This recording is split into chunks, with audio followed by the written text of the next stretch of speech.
Hola, ¿cómo están? Mi nombre es Santiago Tacunan y esto es Quilca Podcast en su tercera temporada.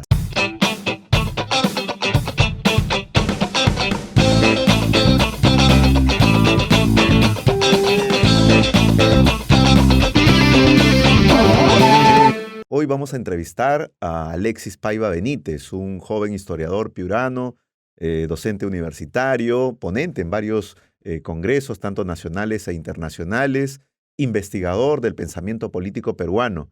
Con él vamos a tocar una serie de temas. Alexis, ¿cómo estás? Muy buenos días. Muy buenos días, gracias por la invitación y gustoso de estar conversando con ustedes el día de hoy. Para coincidencia nuestra, tú eres historiador y quien te habla también ha estudiado historia. ¿Cómo han celebrado el tema del Bicentenario en la zona de Piura, donde tú tienes un poco más de contacto? Bueno, ha sido una fecha conmemorativa dentro del marco de que tenemos, bueno, entendemos que Piura y el norte del Perú se independiza antes incluso de la general o proclamación de la independencia que fue el 28 de julio, pues Piura celebra su independencia los 4 de enero y justamente pues ha sido toda una conmemoración de fechas importantes, pero también con mucha desazón en algunos temas. Piura debió tener por lo menos una publicación dentro que marque del bicentenario su independencia, pero no se promueve eso. Falta mucho promover la investigación histórica y también arqueológica en nuestra región Piura. Sí, justamente esta época del Bicentenario era un momento propicio para poder impulsar una serie de iniciativas, sobre todo en las regiones, entendiendo pues que siempre se ha visto a Lima como un espacio en donde el tema de la independencia parecía ser casi un título nobiliario que ella tenía. Sin embargo, como haces referencia, no solo Piura, sino también podríamos hablar de la zona de Huaura, de Ica, de Ayacucho, de Puno, de Arequipa, en donde la independencia también se vive con mucha efervescencia. Cuéntame, estas conmemoraciones, actividades que se han desarrollado, ¿consideras que son las más oportunas o crees que había otra manera de conmemorarlas? Yo creo que había otra manera de conmemorarlas. Por ejemplo, se podía de alguna otra manera, como mencionaba en el impulso de la investigación histórica, incluir a las nuevas generaciones. Bien podían las municipalidades convocar a un concurso de ensayos públicos de estudiantes universitarios o de estudiantes de educación secundaria sobre temas de investigación, sobre el proceso de independencia o sobre el que tenga que ver con la historia de Piura, de las provincias en general. Y tú ahí ibas inmiscuyendo, ibas abordando a las nuevas generaciones, sobre todo las nuevas generaciones que poco entienden de nuestra historia, sobre todo porque la ven aburrida, porque incluso ese fetiche que se siente de que por qué estudiar historia si es lo pasado, ¿no? Y entonces ahí creo que se podía inmiscuir, y sobre todo como usted mismo bien lo dijo, hay que tener una mirada también de la historia desde las regiones, porque mucho se ha centralizado o se piensa centralizar en el tema de la investigación de Lima, ¿no? Cuando las regiones tienen mucho que decir, ¿no? Por ejemplo, responder esa pregunta, ¿no? Siempre esa pregunta, ¿por qué el norte se independiza primero antes que la propia capital? ¿Por qué San Martín era necesario que la intendencia de Trujillo en ese entonces fuera el bastión principal de su proceso de independencia en nuestro país? Y esta, digamos, poco iniciativa que tienen los alcaldes, ¿a qué crees que se deban? ¿Que desconocen el tema, no les importa o simplemente están enfocados en otras prioridades que no necesariamente son educación y cultura? Porque cuando vemos a las municipalidades, las actividades que están en torno a estas dos temáticas han sido muy pobres, ¿no? A pesar de que han habido posibilidades de hacer cosas virtuales realmente espectaculares. Yo creo que no, yo creo que tenemos una clase política, y eso va también desde lo local, que no lee. Y obviamente si tú tienes un alcalde que no lee o funcionarios que no leen o que no les gusta leer, obviamente nunca van a promover tipos de eventos así culturales, porque les va a parecer simplemente sin razón o coloquialmente, si lo queremos decir, aburridos. Entonces, si a ellos mismos no les interesa, pues poco van a tener la la actitud, la motivación de promover estas actividades. Y eso lo hacen porque presupuesto hay, presupuesto claro que hay. Y es más, promover una investigación histórica o un concurso de ensayos históricos en los que puedan participar, no te generan mucho gasto, digamos que puedan generarte un gran gasto, sino que abre más bien el espacio a la participación juvenil, a las nuevas investigadores que están esperando esos espacios para poder intervenir y mostrarse. Y creo que pasa eso, ¿no? Y también porque ante el desazón de tener pues autoridades que no leen, que no les interesan la investigación histórica, que lo ven como simple eh, palabras, entonces poco van a promover también ello, ¿no? Y creo que necesitamos enfocar de alguna u otra manera otra perspectiva. Yo soy de Sechura, considerada la capital regional de la cultura en Piura, y bueno, también deja un poco de tristeza ver que estas investigaciones, que no puedan contarse con fondos editoriales que promuevan estas publicaciones, pues es un poco también penoso, ¿no? Sobre todo en un mundo de tan diversidad de conocimiento como el de ahora. Yo pienso también que en realidad las autoridades se han quedado con ese formato de celebración, de hacer un desfile o un tema de bailes, ¿no? Creo que no están explorando en otras alternativas que resultan muy interesantes, como la que tú explicas, en donde una municipalidad, y son poquísimas, que de pronto puedan generar una producción bibliográfica, un libro. Y algo que a veces no entienden los alcaldes es que pues estas publicaciones quedan en la historia. O sea, pasa su gestión y el libro va a seguir ahí, va a ser leído, va a ser comentado, criticado, algo será, pero hay una contribución importante que, más allá de una obra de infraestructura, que también es importante, creo que tendríamos que apuntalar. ¿Tú consideras que también es eso, que se han quedado en esos formatos de desfiles y bailes, o los asesores no están haciendo la chamba, como dicen? Se ha quedado, como usted muy bien lo dice, en ese formato. No piensan que toda conmemoración de alguna fecha importante es simplemente una ceremonia o un baile o jolgorio, nada más, y simplemente eso, o una simple charla, nada más del tema que se está conmemorando, y no van más allá de, por ejemplo, incentivar de repente un congreso histórico, de propiamente de la historia de la localidad, no convocar a los escritores o investigadores que pueda tener la región o la misma provincia para convocar y investigar, incluso saber más sobre la historia de su propio entorno. Entonces creo que falta mucho, falta abrir el panorama, falta ver de otra manera estos eventos y promover cultura, promover lectura sobre todo, ¿no? Yo siempre he dicho, un libro jamás pasará de moda, un libro siempre va a estar ahí, ¿no? Y sobre todo eh, el que lee, una persona que lee para ser siempre un libre pensador, para que eh, descubra que cada día que lee un libro más se dé cuenta que el conocimiento es inmenso, pues obviamente es una sociedad culta, es una sociedad que como bien se menciona, pues es poco probable que sea engañada. Claro. Hablemos un poco de tu formación profesional. Tú eres historiador. En la universidad donde has estudiado, ¿cómo es vista la carrera? Pues aquí en San Marcos, en Villarreal, en algunas otras universidades acá en Lima, como que todavía tienen algo de resistencia, no son dentro de las carreras que tienen mayor aceptación o demanda.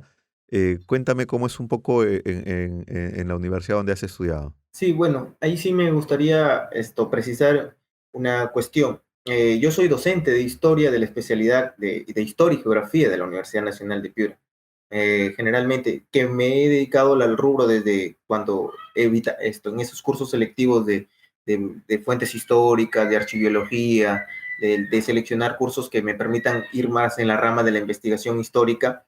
Y es lo que usted menciona, pues hay poco interés, se ven como las carreras que generalmente van los jóvenes en busca de la bohemia o de ingresar a una carrera porque simplemente quieren ingresar a la universidad, y cuando no es ello, ¿no? Bueno, yo elegí la historia porque la historia me apasiona, ¿no? Está dentro de mí, siempre me gustó la investigación histórica y sobre todo ahí va enmarcado mi enfoque, y es por eso que desde ahí me puse la perspectiva de sacar un libro que vea la historia desde algún tipo, desde la no oficial, desde la que siempre se nos intenta, digamos, no contar o esconder, ¿no? Por el interés de crear algún tipo de falso patriotismo, y creo que eso es lo que me incentivaba, ¿no? Como le mencionaba, si no hubiera sido por la historia, yo jamás me hubiera convertido quizás en lector, porque la historia me hacía promover y buscando mayores fuentes, mayores referencias bibliográficas, descubría un libro que me llamaba mucho más la atención, otra lectura y otra lectura, y así me iba nutriendo. A diferencia, yo creo que es una carrera muy bonita, muy hermosa, que te abre el panorama, ¿no? Y que te invita sobre todo a dudar y a estar en búsqueda constante de la verdad. Creo que eso es la historia. Y en esta formación y en tu labor de escritor, ¿siempre has buscado el tema de la investigación histórica o has incursionado en otro género como el tema de la literatura o los poemas, por ejemplo, que para algunos escritores les ha ayudado como una especie de catarsis o práctica para ver qué tan fino es en la pluma, en la escritura? Sí, bueno, yo ya he publicado un poemario antes de escribir dentro de la investigación histórica y dentro de la narrativa, me dedicaba a la poesía, ¿no? Y me sigo dedicando a la poesía y publiqué un poemario que justamente se titula Bajo la sombra de una ilusión. Es un poemario que publiqué en diciembre del 2018 y que fue una forma de, digamos, de promover mi propio, como usted mismo lo dice, dar a conocer cómo es nuestra forma de escribir, nuestra pluma, cuán sensible es, cuán cambiante es, y, y creo que cuánta influencia hay de algunos autores dentro de lo que nosotros hemos leído. Y eso es lo que me iba incentivando cada día a seguir escribiendo. La poesía, soy parte también de una antología de poesía en mi provincia, Sechurana, publicada por la municipalidad en el año 2018, donde están todos los poetas. Fui parte también de esa antología de poesía y luego publiqué mi primer poemario. Y eso me fue abriendo las puertas poco a poco del ámbito literario, cultural, y eso me fue incentivando a seguir escribiendo y a seguir publicando, porque lo que bien se escribe, lo que bien se investiga, merece ser publicado. Alexis, cuéntanos, y dentro de los cursos que tú has llevado en la universidad, en tu formación profesional, ¿cuáles son los que se te han complicado más, ¿no? Porque siempre tenemos algunos cursos que nos resultan más difícil. En mi caso particular, por ejemplo, yo sufría mucho con el tema de la estadística, ¿no? Yo soy un hombre de letras y no de números. Yo me alejé justamente por eligiendo esta carrera, pero ahí dentro de la currícula, en la malla, justo el año que yo ingresé, pusieron introducción a la estadística, que fue una pesadilla, ¿no? Algo aprendí, te voy a ser sincero, pero con mucha dificultad. En tu caso particular, ¿qué cursos podríamos nosotros mencionar? Creo que estamos en la misma ruta, o estuvimos en la misma ruta, porque también se me hizo difícil la estadística dentro de la universidad. Creo que los demás cursos, porque nosotros somos de letra, quien obviamente letras es leer, leer y leer y leer, e interpretar, analizar. Creo que esos cursos se nos hacen mucho más más fáciles, más dinámicos, más entendibles, porque están dentro de nuestra propia motivación. Sí, después otro curso, creo que en la parte práctica del curso que llevé de arqueología también, en la parte práctica un poco que se me hizo un poco también difícil, no imposible, pero también uno va aprendiendo, ¿no? Le va gustando poco a poco. Creo que esos han sido los cursos, porque los demás, los de especialidad, dividiendo en etapas, creo que eran los cursos más favoritos que tenía, las fuentes, cursos de investigación de tesis. Eso es lo que más te gustan y más te llaman la atención. ¿Y llegaste a tener algún, no sé, alguna polémica, discusión con algún docente? Yo en mi formación de historia tuve hasta tres, digamos, intercambio de opiniones, ¿no? De argumentos, de posturas, que finalmente a veces nos volvieron pues con un sentido irreconciliable, ¿no? Pero bueno, dentro del argumento académico habría que sobrellevar. ¿En tu caso ha habido algo así o todo tranquilo? Claro, sí, por supuesto. Creo que en el debate está el conocimiento, ¿no? Pues, ¿qué sería un estudiante que solamente va a escuchar y escuchar y escuchar? Obviamente, creo que yo pierde el significado de estudiante. Y no es, en el colegio puede aceptarse eso, pero en la universidad creo que uno va a abrir su propio conocimiento, de su propia interpretación que hace de la realidad.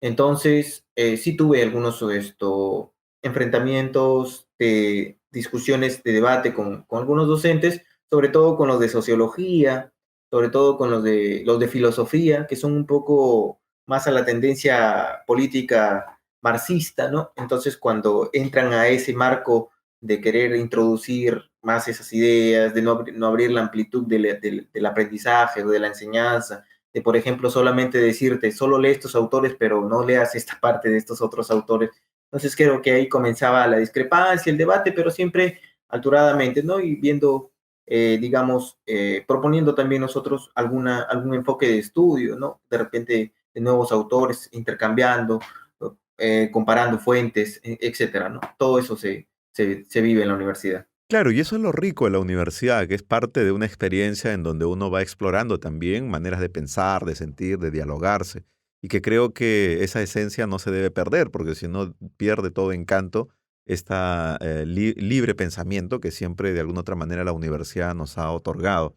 Pero ahora, ¿estás tú enseñando en alguna institución educativa, en la universidad? Cuéntanos un poco cómo va tu experiencia virtual. Sí, yo ya soy bachiller dentro de historia por la Universidad Nacional de Piura y estoy trabajando ya como docente en una institución educativa eh, particular dentro del marco de mi provincia, ¿no? Eso me permite de alguna u otra manera ver cómo en este marco de la virtualidad, producto de la pandemia, lo que nos ha llevado, pero yo creo que recién las padres, la población se está dando cuenta de la importancia que tenía un docente, la importancia de un docente.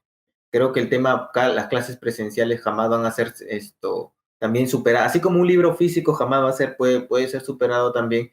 Creo que también las clases presenciales son poco, van a ser superadas por el tema de mismo de que necesita socialización el estudiante, el niño necesita socialización, el adolescente necesita socializar. Imagínate lo que está pasando hoy estamos matando, estamos creando una generación de niños que pronto están diciendo que, bueno, que estar solos es normal, ¿no? Que estar estudiando solos, apartados, es normal. Y de repente ese contacto que existía en los colegios, contacto físico, era necesario.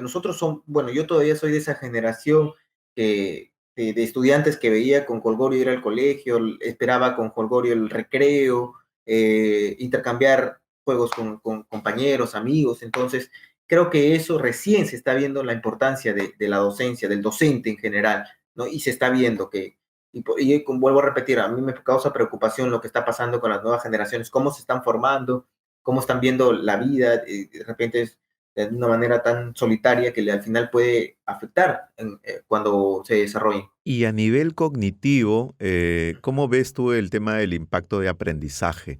Sabemos que hay varios estudios que dan cuenta, pues, que no está llegando a los niveles, no digamos óptimos, porque obviamente también había una deficiencia en el aprendizaje dentro de la presencialidad, pero aún así se ha bajado aún más, ¿no? Dado que no hay una supervisión en donde nos permita a nosotros corroborar algún tipo de aprendizaje de los alumnos, salvo pues estas pruebas objetivas, estas pruebas que se toman a través de los formatos que el mismo ministerio te otorga, ¿no? En donde a pesar de que el esfuerzo del maestro puedan tener ahí algunas preguntas para poder generar algún análisis o reflexión, igual queda un espacio grande en donde no podemos comprobar exactamente si el alumno está rindiendo una prueba objetiva. ¿Cómo ves tú esa perspectiva? Creo que en el tema cognitivo, viéndolo de los propios alumnos del aprendizaje, yo creo que tiene mucha razón lo que menciona al respecto de los estudios. Eh, no todos tenemos acceso a un buen Internet, eso tenemos que tenerlo claro. No todos tienen un buen acceso a Internet. Entonces, no todos tienen el acceso total al conocimiento. De repente, los que estudian en un colegio particular, los que tengan un nivel económico, digamos, estable, y que puedan gozar de ello, de repente están súper, pero en las clases, por ejemplo, de colegios estatales que he visto, es imposible que un niño simplemente aprenda escuchando un audio o con una imagen de una foto de una ficha. Creo que ahí se está viendo el grave error y por eso es que prácticamente algunos padres ven como años perdidos este tiempo de la pandemia que hemos vivido de virtualidad, porque el niño generalmente no está, en general, en mayoría, no está adquiriendo el aprendizaje deseado, el aprendizaje dentro del marco socioconstructivo, porque y mismo el constructivismo, teorías eh, psicológicas del aprendizaje que habían, y también tanto, decían que el niño tenía que aprender mediante un contacto, entonces no existe ese contacto, no existe el buen conocimiento, la buena llegada de la información, simplemente se piensa en colegios, por ejemplo, estatales con audios mediante estas WhatsApp o niños que no tienen acceso a Internet, ¿cómo aprenden? ¿Qué están aprendiendo? ¿Qué base están teniendo? Entonces, al no tener esa base, pues tenemos una generación que poco a poco va desconociendo de hechos importantes, ¿no? Y así llegamos a tener una generación desinformada, una generación que poco se interesa en la lectura, una generación que poco se interesa en los problemas sociales de su localidad, y están generándose tan individualistas que dicen, ¿por qué yo voy a tener que interesarme en los problemas de mi localidad? ¿Por qué interesarme yo en los temas de política? ¿Por qué interesarme yo en temas económicos de que sube o baja? Por ejemplo, el tema del dólar, ¿por qué sube o no? ¿Por qué baja? Entonces, si no tenemos una nuevas generaciones contestatarias que se pregunten cada vez más lo que pasa, vamos a tener pues una generación que poco active por nuestro país. Sí, definitivamente hay un costo social que no lo vamos a ver de manera inmediata, pero que vamos a tener que enfrentar todos, ¿no? Todos, absolutamente, de aquí seguramente a algunos años, ¿no? Y con un grupo de profesionales que va a tener que hacer, me imagino, algunas especializaciones para poder reducir un poco el tema del aprendizaje que a través de la virtualidad no se ha llevado de una manera correcta, sobre todo en algunas provincias, como bien lo refieres, por el tema de los accesos, ¿no? Al Internet. Cuéntame, cuando tú terminas de estudiar, ¿cuál es la tesis que presentas para obtener el bachillerato o la monografía? ¿Cómo fue la modalidad para tu caso? Bueno, yo soy de la promoción 2015, en la que todavía existía el bachillerato automático, pero como ya estoy en la construcción de mi tesis, se basa pues, básicamente en las reformas educativas que han ocurrido en nuestro país desde 1990 hasta el año 2016, ¿no? Un poco comparando cuál ha sido el enfoque educativo que se viene tratando, un poco dando una propuesta, viendo si el enfoque de calidad educativa que tanto se hablaba desde el 90, con la introducción en 1990 de nuevo, un nuevo enfoque pedagógico, en la que se introducían nuevos términos, infraestructura, calidad educativa, docencia, capacitación. ¿Cómo ha venido evolucionando? ¿Cuántas reformas, leyes se han dado en promover la educación? La famosa ley, la ley de reforma pública magisterial. Entonces, como haciendo un estudio, hincapié, viendo lo que se ha hecho, lo que se ha hecho bien, lo que se ha hecho mal, porque creo que ahí falta mucho investigar en lo que se viene haciendo y comparando también, por ejemplo, por qué en otros lugares como países Finlandia, a veces allá la educación funciona y acá no, por qué en otros lugares de América Latina tienen un nivel educativo más. No todo es presupuesto, hay quienes dicen, no, hay que subir el presupuesto de la educación al 10%, el PBI del 10%, al 8%. No, el dinero está, pero lo que pasa es que no saben cómo gestionarlo, cómo distribuirlo, cómo ejecutarlo. Entonces, cuando no existe eso, pues obviamente, ¿qué planteamientos va a haber? ¿Qué programas va a haber? No va a haber nada dentro de la educación. Y es lo que pasa, ¿no? Y a veces se confunden muchos términos. Tú estás próximo a publicar un interesante libro que habla sobre los pensadores políticos del siglo XIX para adelante.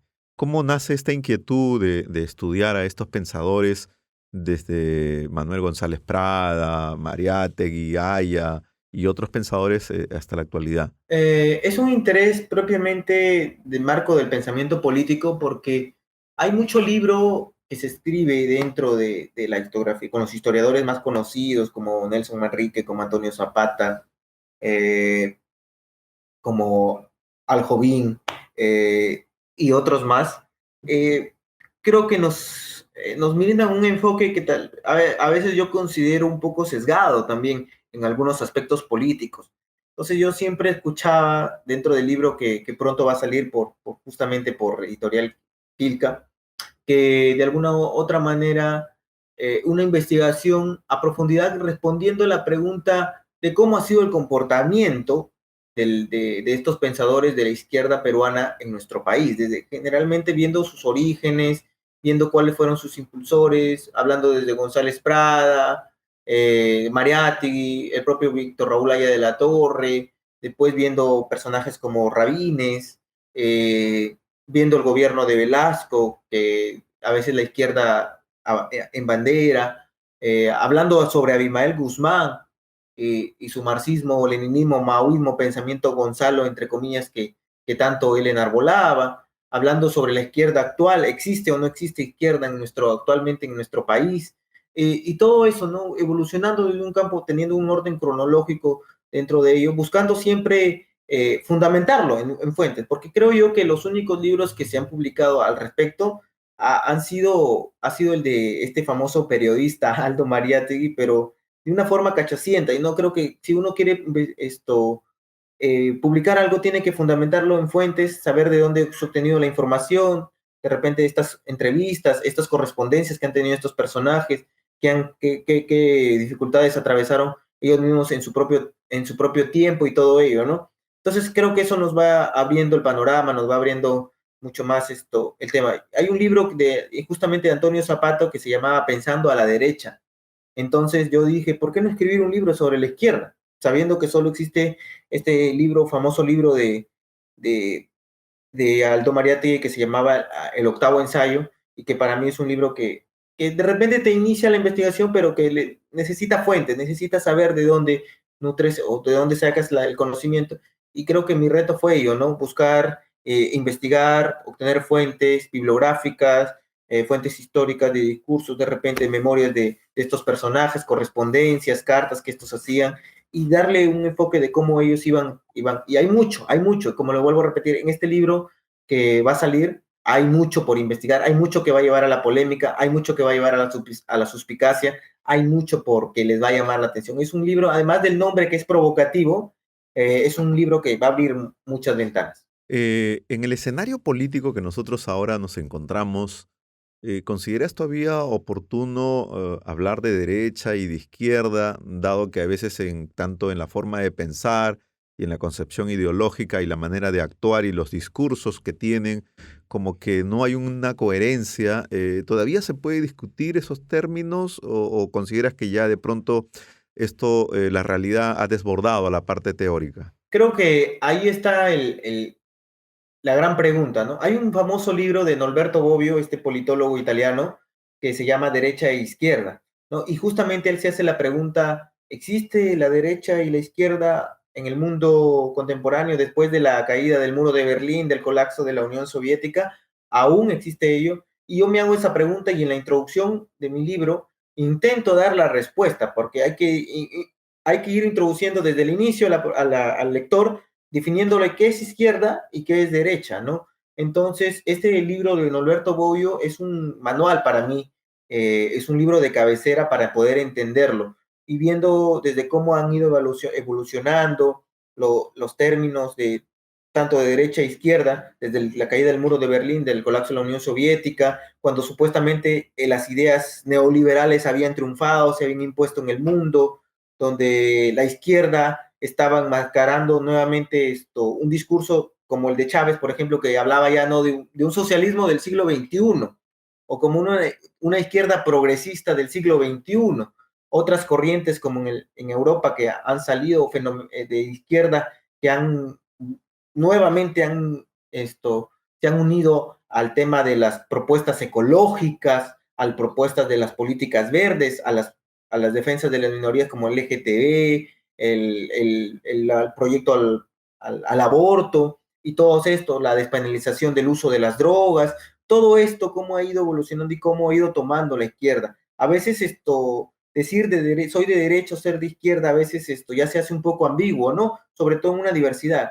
Pero tenemos que entender que existen inmensidades de ideologías. Está la socialdemocracia, está la socialcristianismo, está propiamente el espacio de la izquierda con todas sus vertientes, está la centro derecha, está el liberalismo clásico, ahora este famoso fenómeno que están haciendo en países, en el país sureño de Argentina, el libertarismo, el liberalismo libertario, bueno, otros cada vez están nutriéndose mucho más de conocimiento. Y creo que definir esos términos hoy por hoy, creo que quedarse en solamente izquierda y derecha, creo que ya se hace muy ambiguo, muy antiguo, sobre todo con la diversidad de conocimiento que existe hoy en día. O además considerar este concepto del practicismo neoliberal también, en la cual se habla mucho en la actualidad.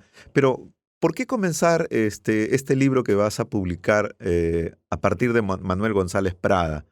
que es obviamente un pensador muy importante que marca un poco la línea de crítica y autocrítica de análisis de la realidad peruana, sobre todo después de la guerra con Chile, donde se buscaban culpables.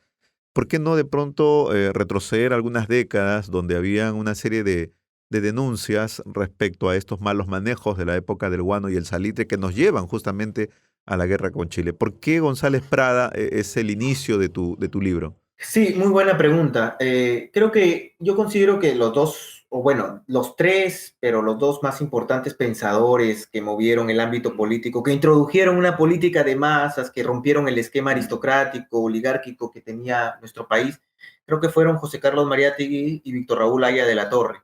Víctor Andrés García, Víctor Andrés Belaúnde, que también es un pensador importante dentro de la historia peruana.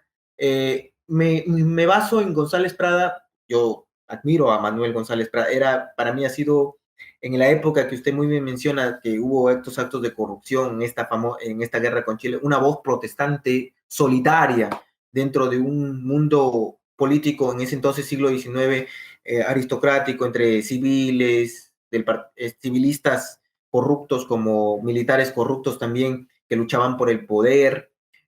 González Prada era una voz de protesta ante ello, ¿no? Y justamente en ese famoso discurso del Politeama reduce, creo que, lo que había vivido el Perú, lo que había vivido, y luego en su libro Horas de Lucha, Páginas Libres, creo que también más, creo que mi enfoque de iniciar el ensayo es entender cuánto fue la influencia en estos dos grandes pensadores, en tanto Haya de la Torre como José Carlos Mariátegui, porque ambos lo toman como maestro, como precursor de su pensamiento. Entonces, y además, por ejemplo, Haya de la Torre y Mariátegui, bueno, Haya funda las Universidades Populares González Prada y Mariátegui luego también las toma a cargo cuando Víctor Raúl fue exiliado. Mira, llevan su propio nombre, ¿no? González Prada, invocan su pensamiento, ¿no? Obviamente, el pensamiento anarquista, anarcosindicalista, que era donde podemos introducir a González Prada, pero ellos toman a él como el precursor de su pensamiento, como el maestro, como en un mundo donde toda la clase política era corrupta, en un mundo aristocrático, veían a González Prada como el maestro. Y creo que ahí ver de qué ideas toma Haya de la Torre, qué ideas toma José Carlos Mariátegui, y desde ahí ir dando una mirada a cómo fueron construyendo su vida política, su organización, su planteamiento, su base social dentro de la política que luego ellos ejercieron. Claro, la gran contribución de Manuel González Prada es pues tratar de repensar la historia peruana, ¿no? Creo que esa es una contribución que indistintamente a qué de pronto corriente ideológica después van a desarrollar, forma parte de un quehacer que felizmente algunos historiadores y científicos sociales todavía desarrollan en la actualidad. Pero algunos de los críticos de Manuel González Prada consideran pues que era un buen teórico, ¿no? Que no incursiona en la arena política, pues nunca estuvo comprometido con su partido Unión Nacional. El otro bando, más bien el que trata de defender a González Prada, nos hablan de un acto de desprendimiento, de no buscar un afán protagonista. ¿Tú qué piensas que has estudiado a Manuel González Prada? Con cuál de estas opiniones nos quedamos? Yo creo que, como vuelvo a repetir, hay muchas cosas que no se nos han mencionado de González Prada. Hay un respeto, pero también hay cosas importantes que menciona. Por ejemplo, que abandonó a su esposa y al final termina casado con otra, con una francesa, ¿no? Y abandona a su primera hija, su primer compromiso, ¿no? Los abandona. Como José Carlos Mariátegui también, ¿no? Como ahí creo que, y ahí entra, ¿no? Como José Carlos Mariátegui, que también abandona, ¿no? A su primera hija, ¿no? La abandona a su primera, y también se casa en Europa. Entonces, creo que González Prada, vuelvo a decir, fue una voz protestante, pero también inconfundible, indescifrable, porque como bien dice, hay un grupo donde decían que no se metió inmediatamente dentro de su unión, de su partido, ¿no? A veces decían, hay textos o de algunos personajes que estuvieron que decían que era un día estaba proclive a la acción, al otro día a renegar, otro día se apartaba, otro día estaba en la bohemia, otro día introducía, otro día solamente estaba metido en las bibliotecas. O sea, tenía una vida tan indescifrable, decían, muchos de los que estaban a su alrededor, que eso provocaba que no tengas un activismo político y obviamente pues ante una, ante una clase política poderosa, oligárquica, aristocrática, como había de militares, como había en ese entonces, pues su fuerza no fuera tan amplia, de tan envergadura. Y recordemos también, para hacernos las preguntas, ¿cuántos o qué personas votaban todavía en ese entonces, ¿no? ¿Quiénes votaban? ¿Quiénes accedían al voto? ¿No? Entonces, creo que desde ahí hay que ver, darle una mirada a González Prada. Creo que González Prada es una persona por mucho, por investigar, creo que los que mejores han investigado sobre ellos, uno de ellos ha sido Luis Alberto Sánchez, que tiene varios libros sobre él, y creo que hay que seguir investigando, ¿no? Están sus obras, también sus obras como fundamento, como base para entenderlo, ¿no? Y saber cuál fue su comportamiento, ¿no? Para ser justos, bueno, quizás de pronto podríamos redefinir el término de abandonar a su primer compromiso con alejarse, pero después van a mantener. En el caso de Mariátegui conozco que mantiene una cercanía con su hija, y además una relación medianamente llevadera con su primer compromiso, ¿no? Cuando decimos abandonar es que nunca de pronto después vuelve a tomar contacto y creo que tampoco se acerca a la verdad histórica. Pero eh, mm, cuando hablamos de José Carlos Mariátegui, ¿no?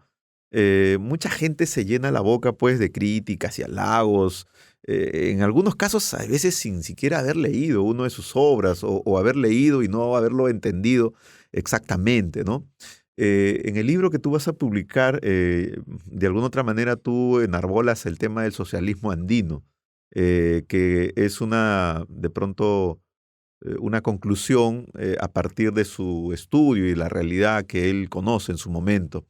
Eh, ¿Tú consideras que este es el mejor aporte de José Carlos Mariátegui? Sí, sin lugar a dudas, sí, porque no es que haya sido el primero que lo haya reivindicado, no, sino que fue dentro de una voz también dentro de, de esta postura protestante que daba a conocer la realidad que vivía el mundo andino.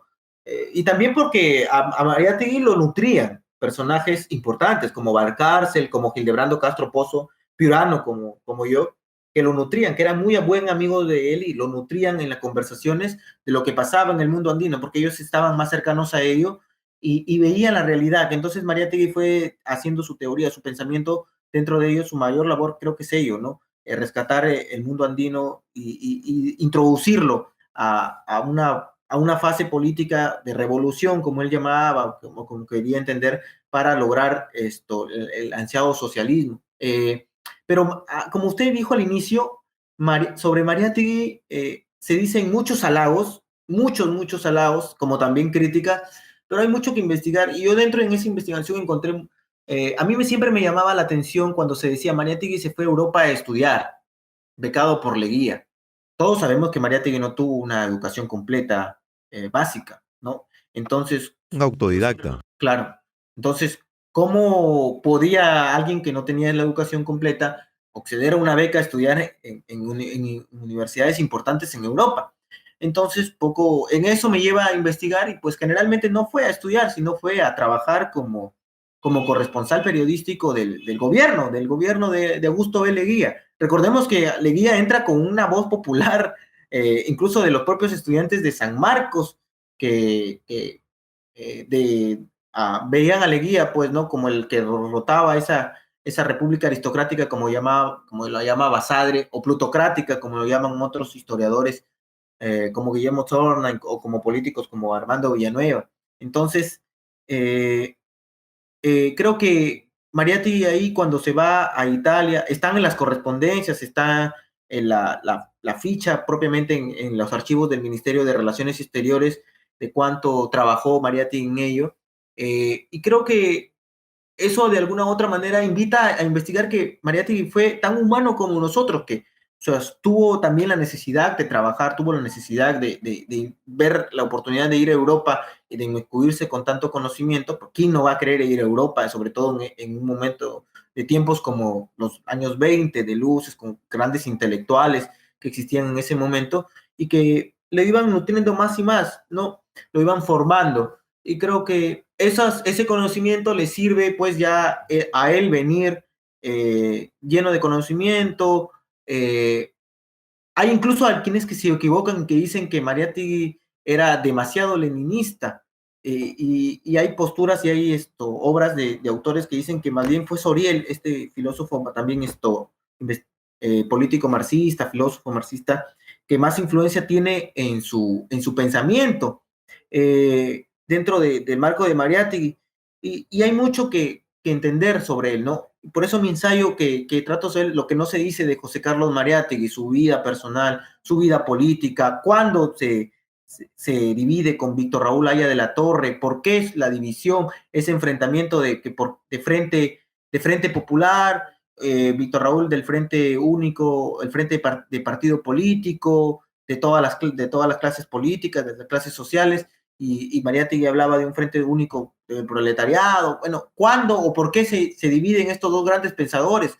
Y cómo también esa clase intelectual se divide, pues, con ellos, ¿no? Recordemos que a ellos los siguieron un grupo de intelectuales y los seguían otro grupo de intelectuales y que lo iban a fundamentar. Pero creo que Mariátegui fue reivindicado después cuando la propia izquierda se dio cuenta que no tenía un pensador de gran magnitud, porque recordemos que el propio Rabines, en los congresos iniciales del Partido Comunista, cuando le cambia el nombre, empieza a decir, el propio Partido Comunista a decir contra el mariateguismo porque lo consideraban copia del APRA, ¿no? Que el APRA era fundamentalmente también enemigo del Partido Comunista. Incluso en el primer congreso latinoamericano del Partido Comunista que ocurre en Montevideo, acá en América Latina, en los archivos de que están accesibles a ello, vemos cómo quienes habían llevado las posturas de Mariátegui ante ello, que creo que habían sido Portocarrero y uno de los médicos, Pix, creo que si no me equivoco, su médico, Pix y Portocarrero, que habían llevado sus fundamentos y para exponerlos, lo rechazan y lo asemejan que era el APRA 2, era un APRA 2, que el mariateguismo era un APRA 2 en el Perú, y después incluso lo llaman un pequeño burgués, ¿no? Lo llaman así a Mariátegui en este congreso latinoamericano que hubo en América Latina, el primer congreso latinoamericano. Claro, pero bueno, habría que entender también pues que Mariátegui era consciente de que Leguía lo quería fuera del país, ¿no? Dada sus críticas a sus diversas políticas de Estado.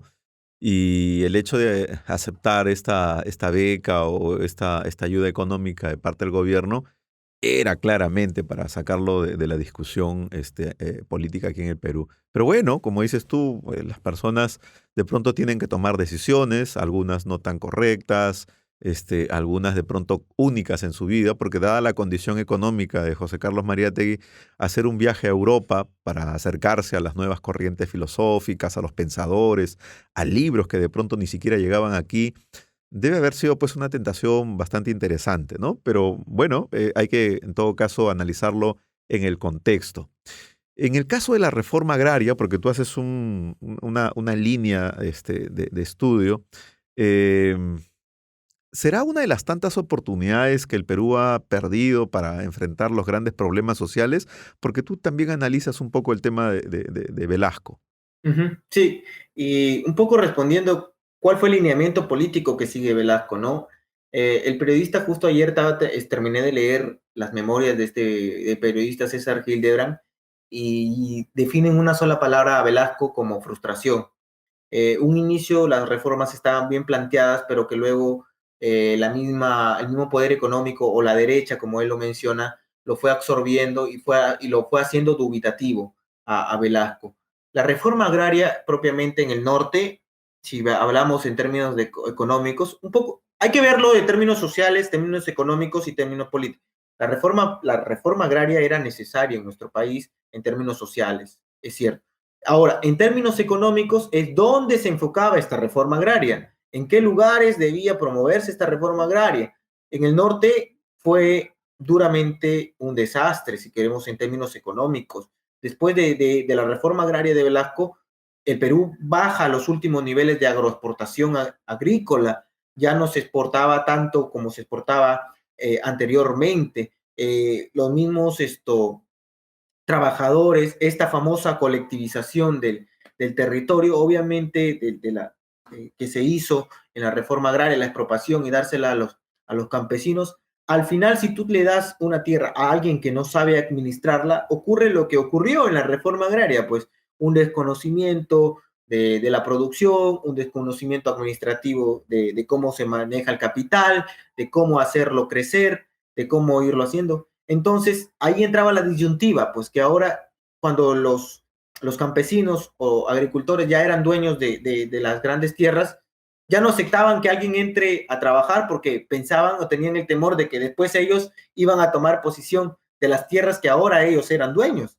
Entonces, desde ahí comienza esa disputa, comienza esa disyuntiva. Yo creo que en términos económicos, la reforma agraria trajo duras consecuencias, ¿no? Duras Y, consecuencias y para algo que nuestro país. todavía no ha terminado, ¿no? Porque Y no ha todavía terminado, a sí, nivel Matías. judicial todavía hay todo un proceso para los que Sí.